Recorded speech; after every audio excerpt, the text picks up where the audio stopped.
Hi, I'm JP. I'm here with the MOTO wheel chock stand. This is a solid steel construction device that is made for vehicle storage and or maintenance. But before actually getting into what it's used for and how to use it, we're going to actually put it together for you. Two things you're going to need is a number 17-inch socket and a number 6 Allen head. The frame supports go on the front and rear. The front one's already been done for you. We're going to demonstrate how to use the rear. Grab the frame support. You'll notice that there's a recessed side. The recessed side goes facing the bottom. You have a bolt, washer, and nut. You can tell that the bolts are recessed, so these are the right ones that go with it. You'll slide the bolt in. The bolt will go through. The washer goes in. And then these are locking nylon washer nuts. These will go on the outside. You'll set these in as far as you can, and then you'll do the other side. Once you have those in there, you'll grab your two tools. And you'll tighten these down to hand tight. Once that is done, you'll place this down where it'll level out on the ground.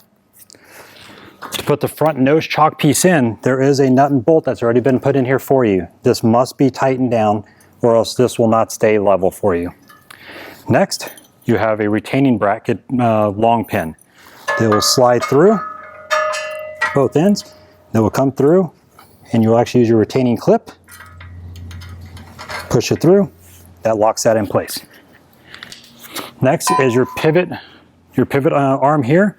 You have multiple holes here. Each hole will determine how long of the wheelbase it is. This works up to 15 and 19 inches. You'll slide this in. You will notice that there's a bolt hole in the very front that faces down to the front of the chock. For storage comparisons, you can actually bolt this down and hold it in place when you're not using it. Long pin goes through. Retaining clip. Push that through. And that's all there is to it. Now that we showed you how to assemble the wheel chock, we're going to demonstrate how to utilize it. First important note I want to make is that the wheel chock itself has to be bolted down to a hard surface or to the trailer, and the front nose piece of the wheel chock has to be down facing the bike so we can roll it into it. We're going to be utilizing a 2019 Kawasaki Ninja 650, and this is what we're going to do.